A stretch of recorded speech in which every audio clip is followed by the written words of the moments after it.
All right, let's talk about some future things that could potentially change the way that the 49ers operate. We have two guys, different roles, who have taken interviews with other teams. So we'll start with Wilkes first, just because I don't think Wilkes is leaving. I think that he's going to get interviews because he's respected, but ultimately, I don't think he's going to land these jobs. I look at the Chargers; they're clearly going after Harbaugh.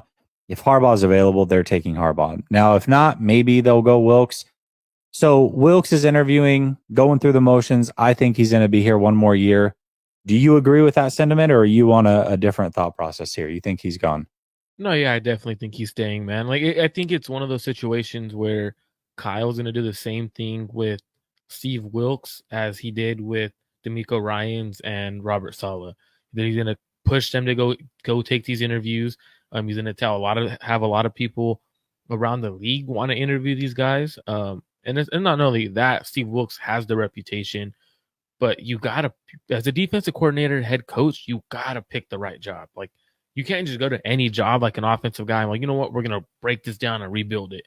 The moment you're a defensive coordinator who's calling the plays as the head coach, it's a lot different because if your team isn't playing good defensively, you're gone. Like, it's just how it is for some reason. So I think he's gonna be around for at least one more year. Yeah, I think so too. I think that he'll probably do very well again this next year, and then he'll get a job, which lines up perfectly because if Saleh does end up getting fired, he's not going to get fired this offseason. It'll be next offseason, and we can just bring Saleh right back. So this is great. This is perfect for the San Francisco 49ers. And I think Wilkes does deserve a shot. Personally, I thought he deserved a shot with Carolina. I just don't think it's going to come this year. So that being said, that's good news for the 49ers because I think he's done a pretty damn good job. I know we had that 3-game skid where people got really upset in the middle of the season and blamed him. I think Wilkes, for the most part, has done very good. And the secondary has improved a ton under him, which is exactly what he was supposed to bring to this team. Yeah, absolutely. And then going over to Peters, that's my guy right there, man. He's gone. He's if he's not promoted, he's gone. Good is gone. And what I mean by promoted is we obviously John Lynch is the president of football operations as well as holding that GM spot.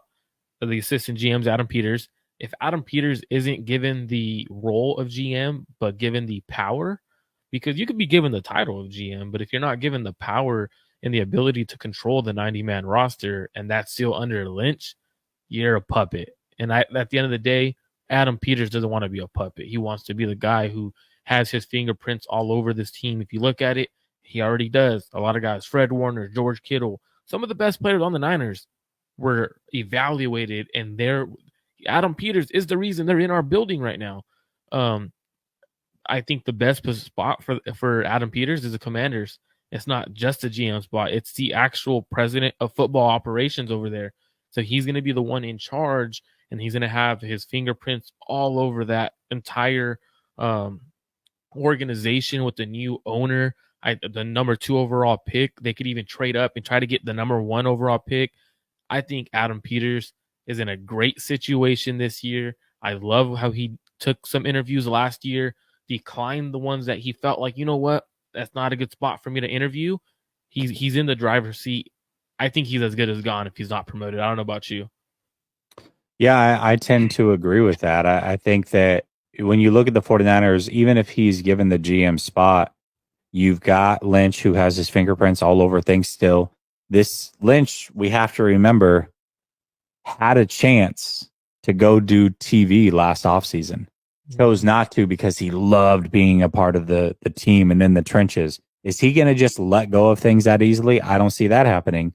And ultimately, the real shot caller is Kyle Shanahan. If Kyle likes a guy, they're going with that guy. It doesn't matter what else is going on. It's Kyle's decision ultimately on what they do.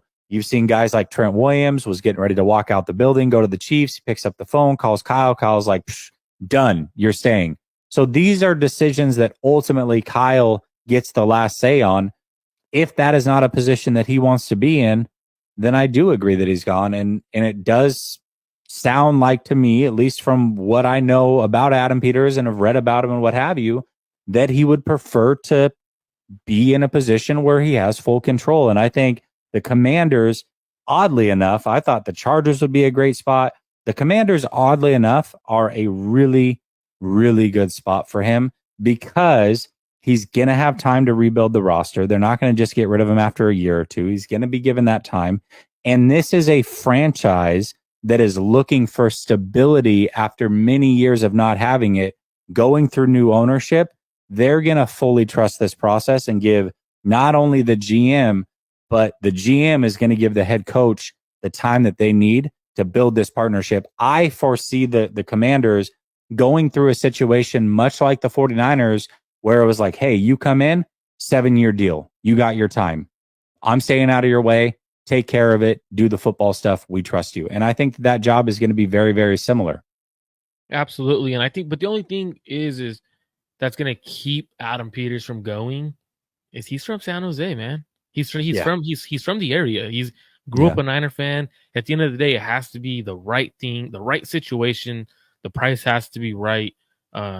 Because leaving your hometown, the team you grew up rooting for, that's a big, like, it just holds a lot. Like, that's your dream job. Like, you're leaving your dream job to go to another team to get the title and the power, when you could wait a few more years and John Lynch probably leaves and you have that title. And I think that's why he's been kind of waiting, like trying to wait every year a little bit more. Am I going to get that opportunity? I thought it was funny in the chat. They're like, hey, it's Christmas has been a month ago. Hey man, happy wife, happy life. We're leaving that up until Valentine's Day, man. Oh, that's pretty funny, actually. I thought about the same thing. My wife's the exact opposite. Literally the day after, Christmas lights came down outside. 3 days later, everything inside was put away. She's absolutely crazy. So that's the way it is. So my happy-go-lucky butt got to go up on the roof, remove all those lights. She did the bushes and stuff, and then she takes care of the inside because she's the decorator. That's not my job. Cosmo, I encourage you to go watch the first press conference, the introductory press conference of when John Lynch and Kyle Shanahan were brought onto this team. Listen to it very, very closely. Yes, Kyle Shanahan is the shot caller. He says, John Lynch says, I've got the 90 man. Kyle has the 53. When pressed a little bit further, he said, well, it's written into our contracts that we both have say in the decisions. And then let's not forget that Kyle is the one that hired Lynch, not vice versa. So yes, ipso facto, Kyle is the shot caller. Why do you think some of these third round running backs were here? Those were Kyle picks. So there you go. And also, let's not forget, when the Trey Lance pick came, what did Lynch say 3 days before the draft? Hey, you know what? I've given my opinions. Everybody's given their opinion. Ultimately, this is Kyle's decision. I'm not going to take this away from him. Whatever he decides is what's going to go. So but I think too that he was also trying to save ass too, though. Like if he gets his decision wrong, I want everyone to understand this wasn't me who made that draft pick. This is Kyle Shanahan's quarterback. I think also too, like, and that was an issue, and that's been a little bit of an issue with Kyle and John because they're like, you know what, that's your pick, that's my pick. Or then you've seen Adam Peters go on and do interviews, and he's like, actually, those are my picks. The ones that are working right now, those are my picks. Like, so that's of course funny. They're gonna do those things. Yeah. So it's kind of funny, like just watching everything go on and watching Kyle and John. Kyle has more power. Yeah, he does, but the flip side is there have been some good picks as well, and we don't necessarily know the ins and outs of every single little thing. So we have to give Kyle some credit too when things go well. Obviously, we can't just say, hey, you had all the running backs and all the busts, and Adam Peters and Lynch had these, whatever. We can't go that. It's ultimately everybody gives their input. And I'm sure that Kyle said, hey, I really want to go with this guy. Maybe Ayuk. Maybe Ayuk was a guy that he liked, or Debo, or something like that. I'm sure that there are guys that he's brought in that were his decisions that ultimately have worked out as well. But yes, he is the shot caller.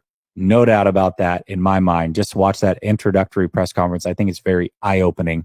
It's about 7 years old now, so go check it out.